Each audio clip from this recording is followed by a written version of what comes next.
Before anything happens, let's get one thing straight. I don't let anything get in my way. No thug, no cop. Not even a traitor's bullet to the chest.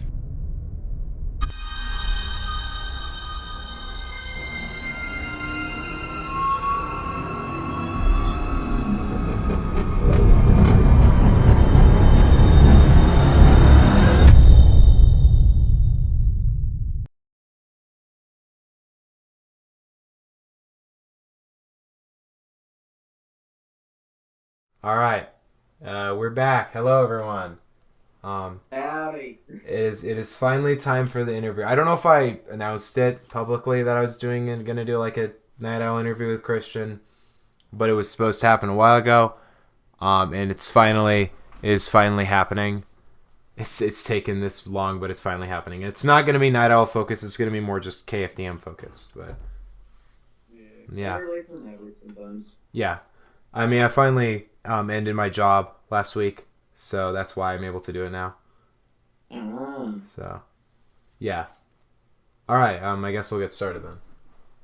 All right. So, I guess we're gonna get started. So I have a few questions of Night Owl Phase 3. Some of them are non-spoilery. Some of them are. The first half is non-spoilery. All right. I just wanted to get it out of the way. What would you say was your favorite scene to do in Night Owl Phase 3? I'm trying to think right now. There are two I have in mind. One, I loved the scene where what's his name? The villain, the man with the hood, kills the clone, like kills the failed clone. That scene was just so fun to do, and it felt like the perfect interpretation I had of the man with the hood, and I loved it. And the other scene, I'd have to say, would be the just like the ending of the third act. Yeah, like it comes together really well in the third act. Yeah. My brother directed the third act. Oh. And he used like he did some really creative stuff with the directing there. He directed it because I play both characters, so it'd be really hard for me to film it. And I also decided I use a tripod, so I direct and act. But I decided to have him film it because it would give it more energy. So, and it ended up. There's a lot of movement in the camera. Yeah, in the third act. It would be really weird to not, to have the third act be like as still as the rest of the movie. So, yeah, that was a creative choice. Yeah. All right. So next question: what was the hardest sequence to shoot in Phase 3? Let me think. Well. It was actually like there's like not like a ton that was super hard to film. The editing is what made the whole movie so hard to film. I think it might be another thing in the third act where we're throwing the items back and forth. Like when I like throw the pan at him and he catches, and I have to like pull the stick towards me and things like that. That was just obnoxiously annoying because I had to throw it away but make it look like it was coming towards me. Yeah, and like reverse film. Yeah, and it took hours to get that, but we did it, so. Yeah, again, looks great. Thank you. Alright, so how long would you say Night Owl Phase 3 took to work on from, like, start to finish? First scene in the movie, the opening scene, where you see me sneak into the house, was filmed in May 2020. Final scene, the final shot was filmed, I think it was filmed in mid-August, days before the movie came out. But it wasn't consistent progress through all that because I filmed a bit of it last summer. Then I came back to it back in April of this year because I had a script, I had everything ready, and I basically filmed most of it in April of this year, and then with a couple little touch-ups over the summer. But most of it was April. So. Cool. Yeah. This is more of a one on the production side of things. This one of all the Night Owl films probably has the most amount of music in it. Yeah. I don't recall the other two having music. Yeah, they're musicless entirely. Yeah. So when choosing the music for the film, what was sort of the key ideas you had in mind with like the score? It's like the key idea I have with any movie I make is just what is this scene? How does it feel? The score's not like really that amazing in it. It's mostly more kind of stock music. But it originally wasn't going to have a score because the other two didn't. And I was like, that's Night Owl tradition. And then when I came to writing the movie, like structurally and thematically, it's so separated from phase 1 and 2 to the point where I was like, I can't just have no score. It just, the movie kind of, it begs for a score considering the grand size of it. Yeah. Because it's the only one in the trilogy I would see as an action movie. I would see the other two as more thriller or mystery movies. It's just a straight up action movie. So, like when I was watching it, like the part where like the 3 came up and the score just building. Oh yeah, I was like, yeah, I'm in. yeah. I was very proud of the way that whole opening thing turned out. All right, so these are some spoilery questions. All right, if you haven't seen, I mean, mostly probably anyone who's a KFDM fan has seen it, but if you haven't seen it, go watch it. Yeah. Okay, so this is kind of throwing the big twist out of the way. So, like, what inspired you with the final twist? That the Night Owl program was a test to determine if Alex was Cole. Was that always the plan, or did that sort of just pop up while writing the script? It came up when I thought I need a crazy twist.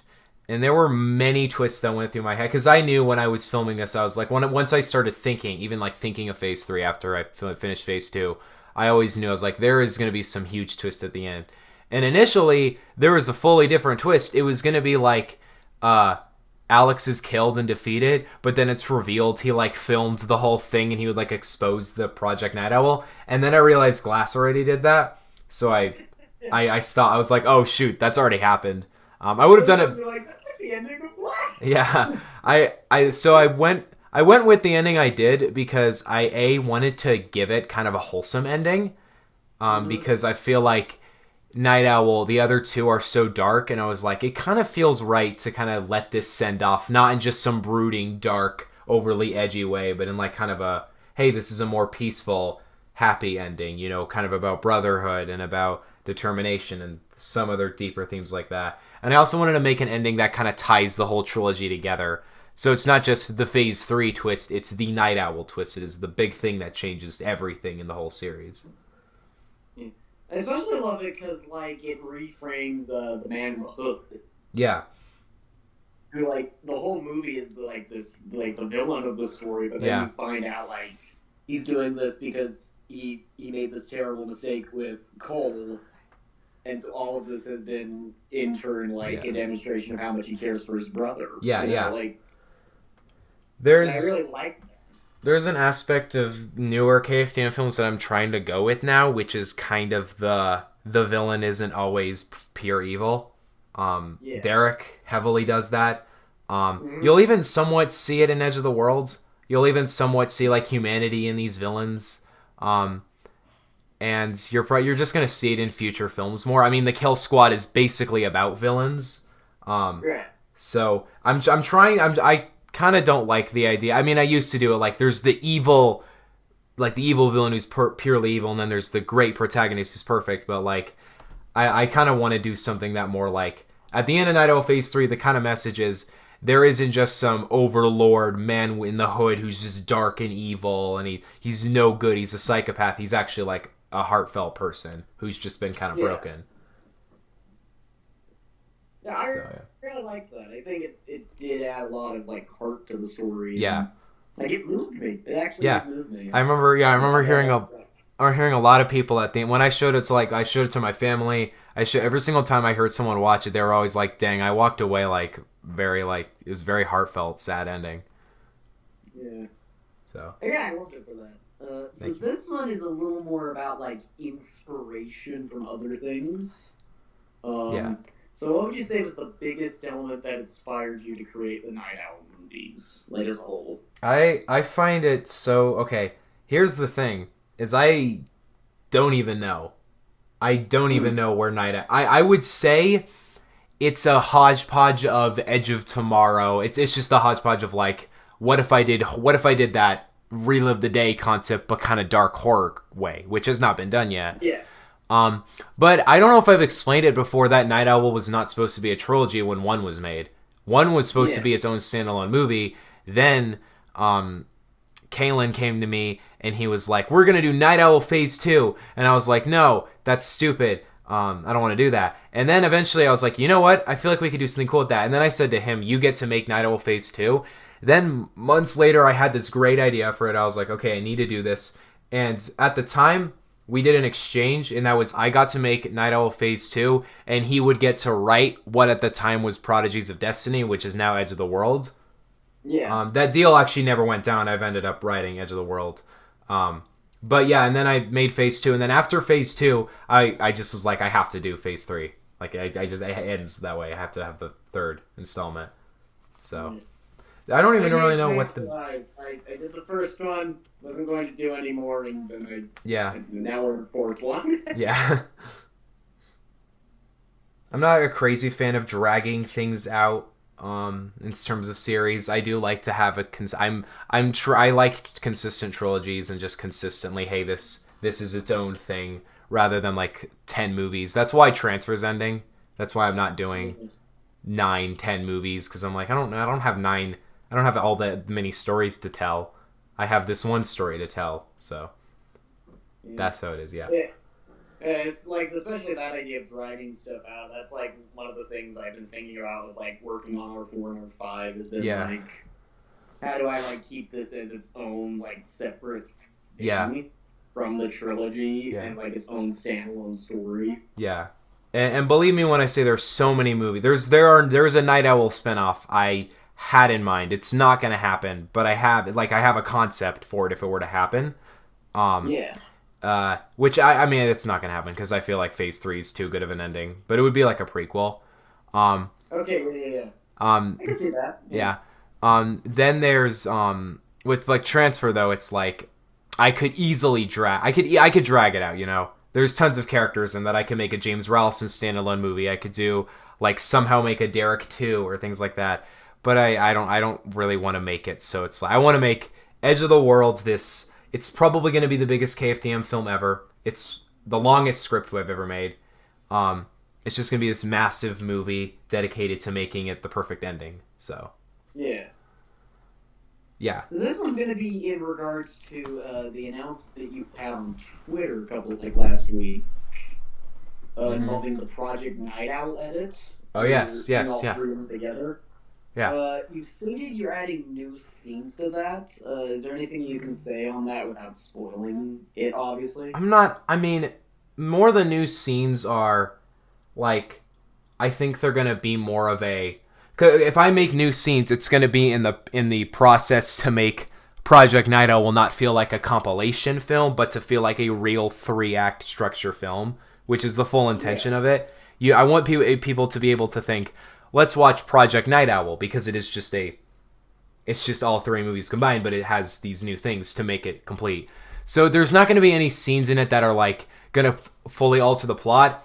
If anything, it'll be more like this adds context here, or oh, this event happened here, or things like that. So yeah, I found that was an issue when I was doing the full era with the Untitled Trilogy. Was how do I make that work? And I just ended up going with, and then a few months later, era happened. Yeah.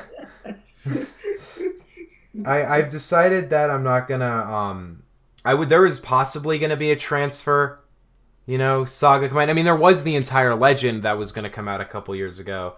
That didn't happen. I remember when you announced that. Yeah, it didn't happen. I don't even know really why it didn't happen. I just didn't feel like it. It just seemed boring to me.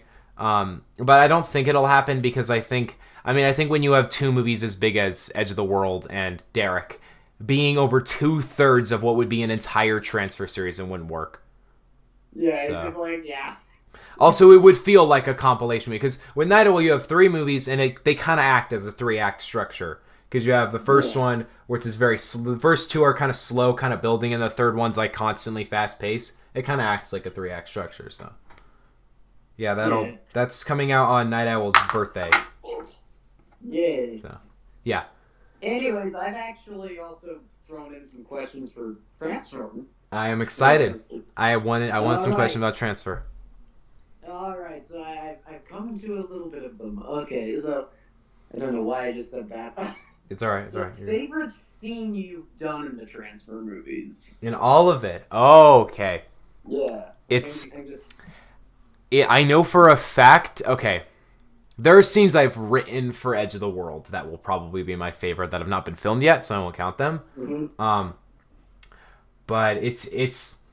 I mean, in terms of fun, in terms of like, I think in terms of like funny, I think the bike chase at the end of Hitman's Code is hilarious and it's iconic. Yeah. The bar scene from Hitman's Code 2, that's a thing me and my friends have quoted every day since we filmed it.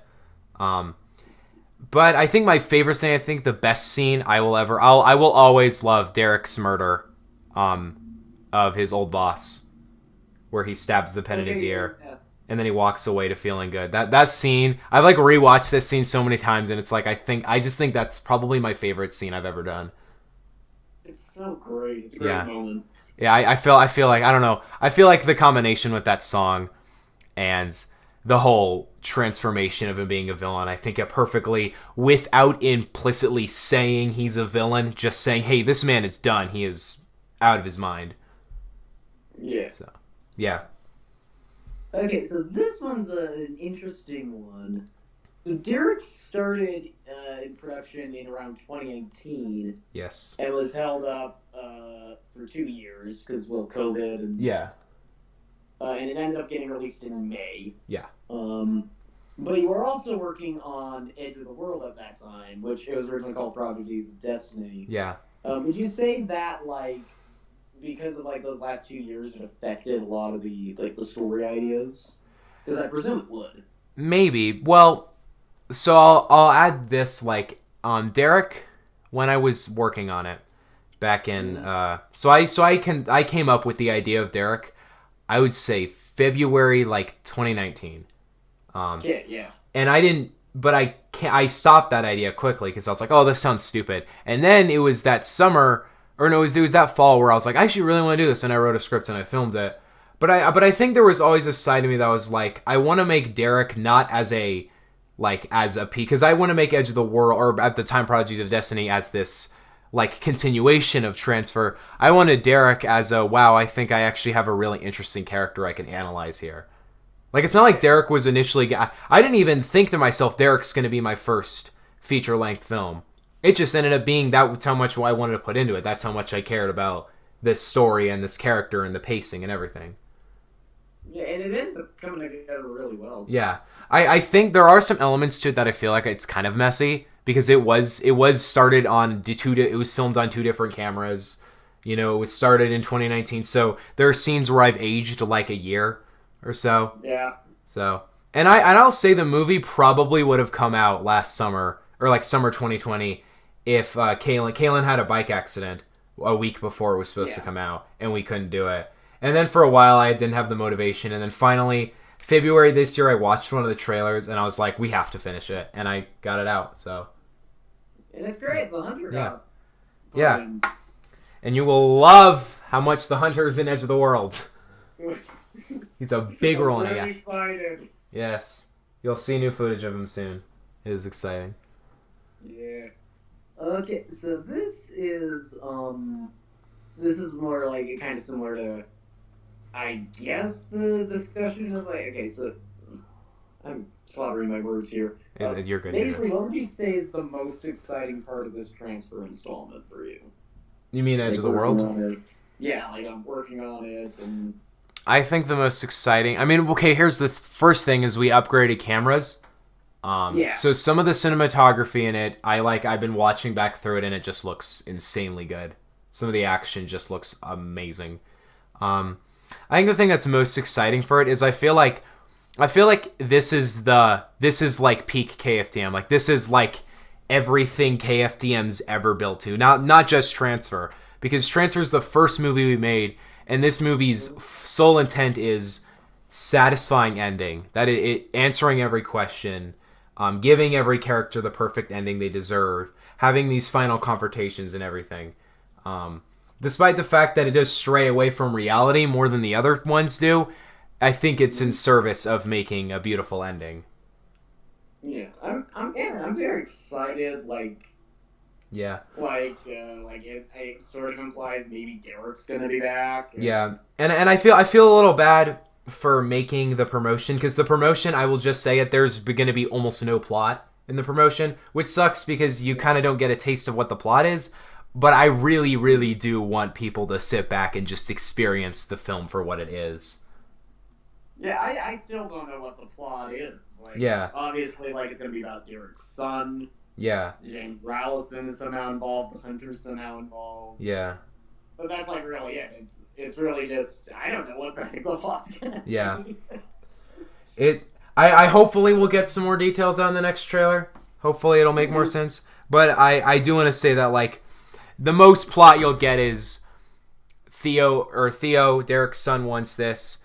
James Rallison's son wants this. Then there's that. Yeah. So. Speaking of Theo, what's something that you can say about him in the film? What can we expect from his character in relation to his father? You can expect... I feel like he's kind of similar to Derek in the...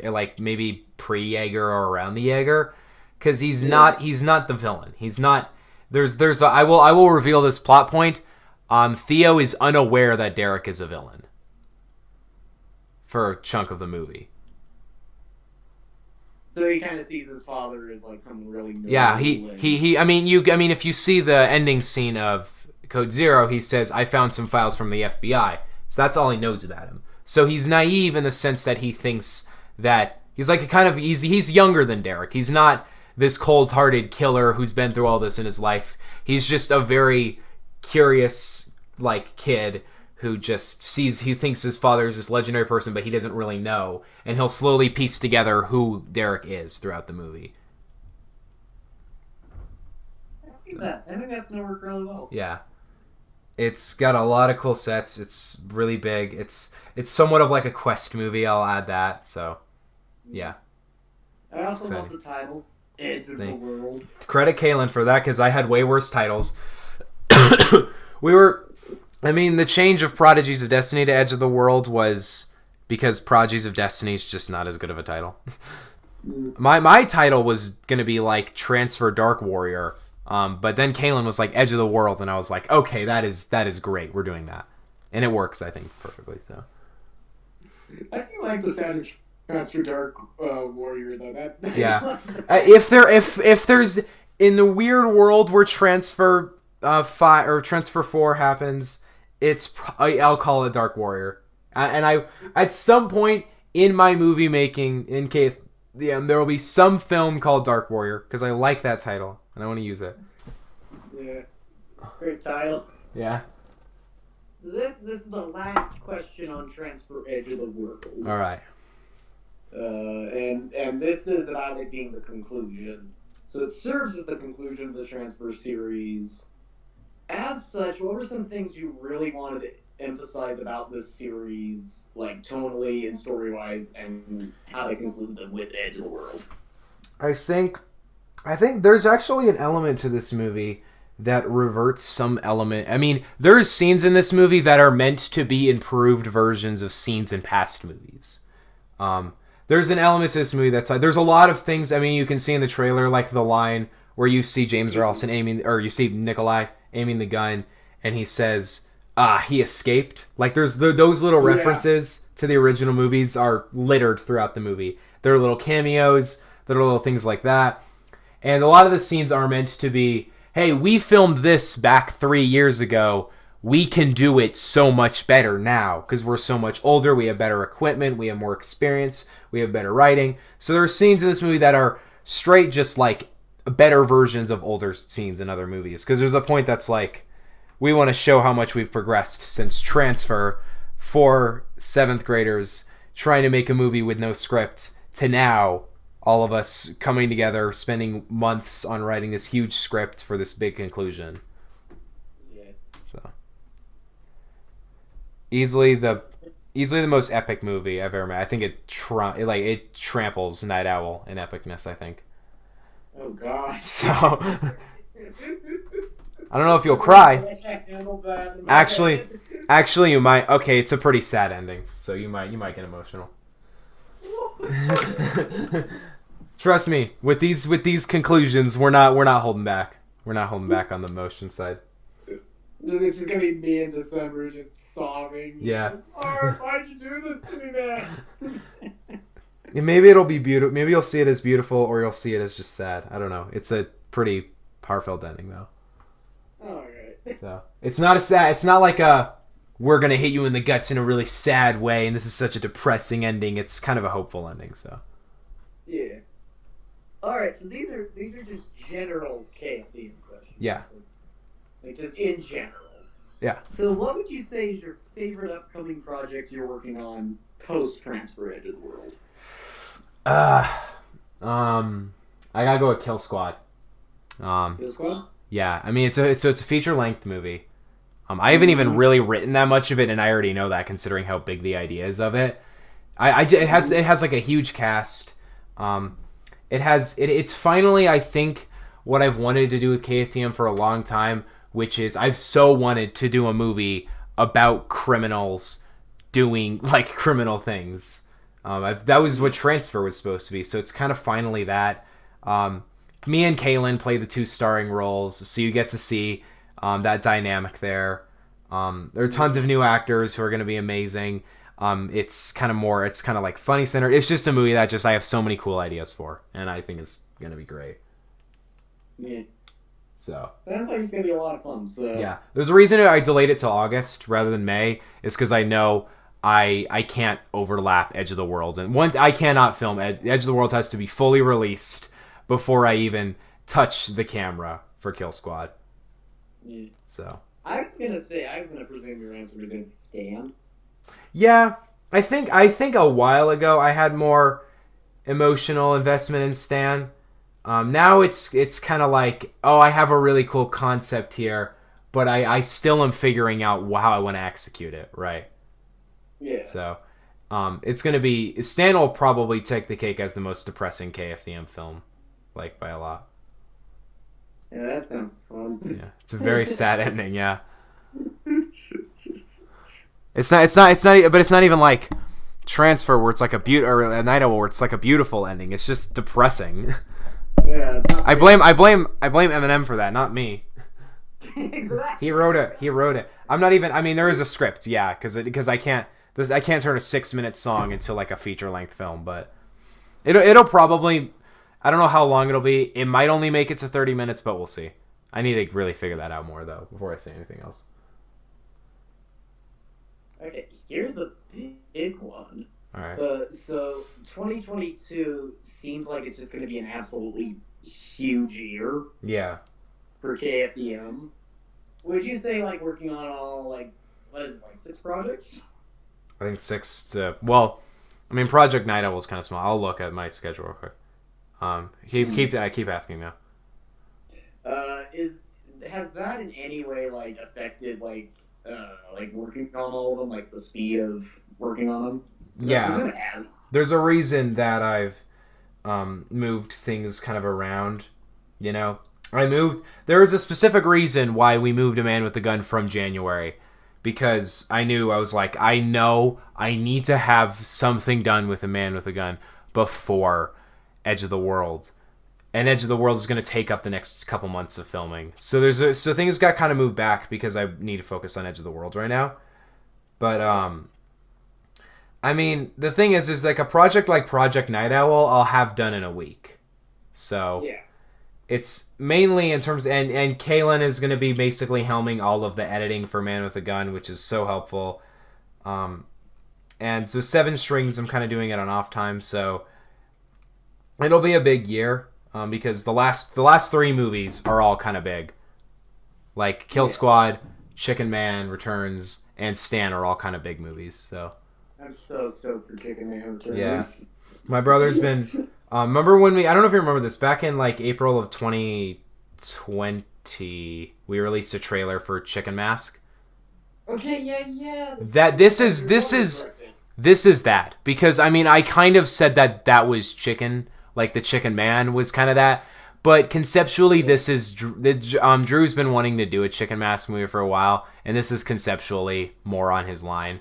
So it's gonna focus in on the same thing of like horror cliches and being funny, like the original one did, and it'll be even longer and bigger. So. And then there will be. I'm also excited to see the dragon. Oh yeah, the dragon will be involved soon. I'm not sure how yet, but it will happen. By the way, whoever, I don't know if it was you or your brother or whoever it was, whoever thought of the idea to have the king dragon have glasses on his mask. Oh yeah, that was my idea. That's like the most inspired decision. I remember when I filmed it, and I was like, I'll try this to make him look older. And then when I saw the footage, I was like, it's perfect. It looks perfect. Actually, that delayed production because the glasses fell off the mask and broke. My glasses broke because of that, and I tried to super glue them on, and I accidentally super glued the lens. So, yeah, the glasses delayed the production of that movie. It was worth it. It was fully worth it. I eventually borrowed my dad's glasses for the rest of it. Yeah. That's amazing. Just like random things. I'm like, yeah, that's what making films is like. Yeah.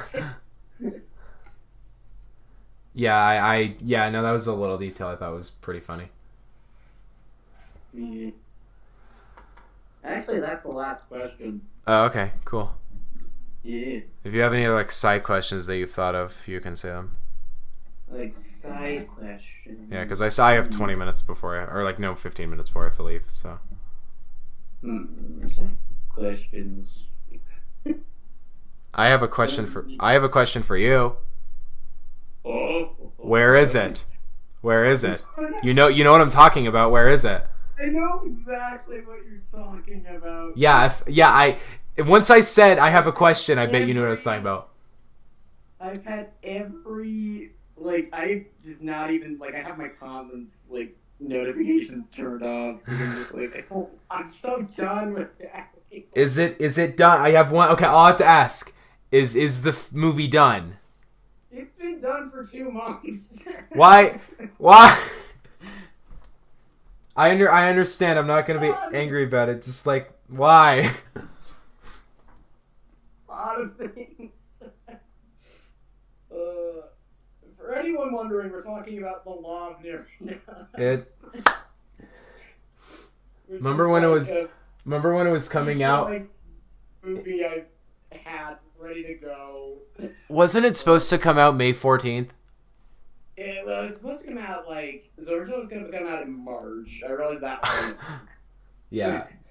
And then I moved it to June, and then it just it was took way longer than I thought. And I managed to get Act 1 out, which you already knew this. Yeah. Act 1 out, I still haven't seen Act 1 because I just want to see it in its entirety.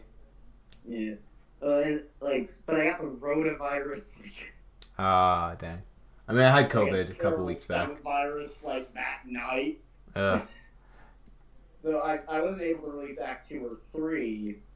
And I was like, I'll try and release them next week when I'm not sick. But then my work schedule came up because I work at a movie theater. Yeah. Oh yeah. Work schedule messed things up like that. I mean, I feel like some bad things would have happened with Edge of the World if I didn't leave my job. So I might not have made it. So I'm happy I did that. Anyways, so basically, I kind of just hit a point around August where I was like, I'll get it out in September. Yeah. I'll do it before R4 and R5 comes out. I'll do it before Night of the Sandman Returned. And then it was end of September. I was like, okay, I'm gonna finally get this up. There was at least one scene in the edit that I realized I could do better, so I just reshot it within September. Okay. The big thing has been getting it uploaded.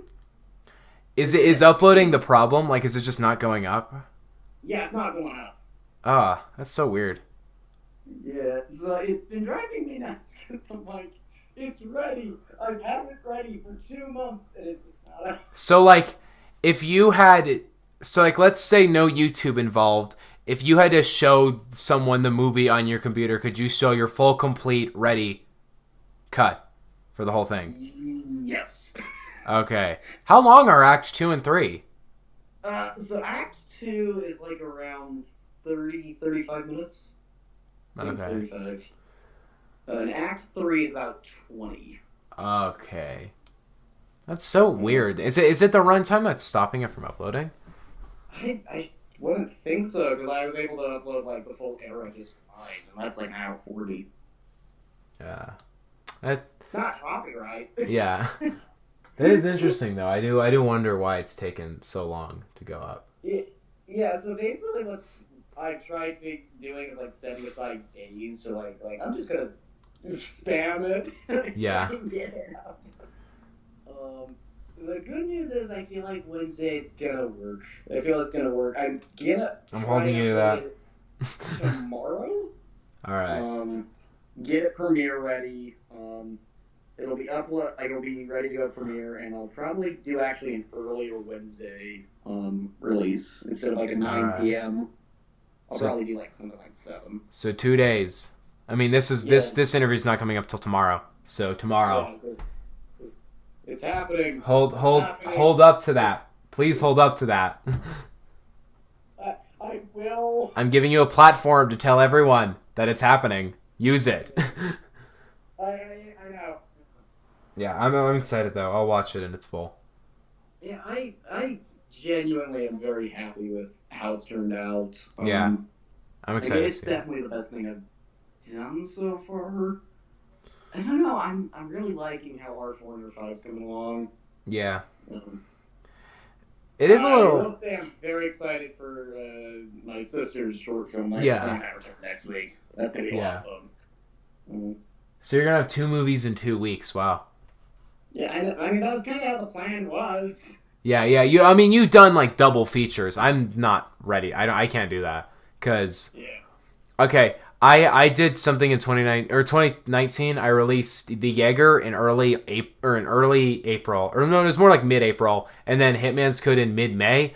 As a result, The Jaeger smoked Hitman's Code. It was way bigger. So I've always tried to keep like a 2-month rule. Yeah. I don't like I can't do 2 movies. I couldn't do 2 movies at once because, I mean, I have a thing. It's like I really like to get the numbers. Like I really like getting the big numbers. And I can't. I like to also give movies a couple months. Like if I released Phase 3 in June after Derek, it would have just been 2 huge movies too close. So yeah, I would have been fine with releasing Legend of the Dragon closer to one of those 2, but like I can't do 2. I just not a fan of 2 movies that close. So yeah. I will say I've actually started also production on Part 2 of Law Near Enough. Wait, Oh, you're doing a sequel? Yeah, I announced it like in the pre-show that I think I missed that. Yeah. Did I watch This the is in front of Act 1. Oh, okay. I missed that. Sorry about that. Yeah. Like the big thing is like what started was like Law Near Enough. I had the story idea with it, and then I realized, I actually can do way more with this, but this would be a really long movie, so I'm gonna do 2 of them. I've never had that issue. I've had the thing of, oh my god, I have so much, I can make one great movie, and then it ends up being like 20 minutes, and I'm like, oh shoot, I didn't have that much actually. And then with Derek, I was like, I don't have that much for this movie. It'll be 30 minutes. And I remember filming the first like scene. It was 8 minutes already, which at the time was longer than it sounds. And I was like, okay, this is gonna be a big one. And then it ended. I wanted it to be an hour. It didn't make it, but it was almost. It was close. I think Edge of the Worlds might hit an hour. I don't know, but there's so much in it. And right now, Kaylin kind of wants to add a ton of new things. Like we just added an entire new like subplot like the other day. So like there's some. He really wants to edit it now, and it's kind of interesting. But I will say this though, I didn't really market it as much, but Phase 3 came with like a merch launch.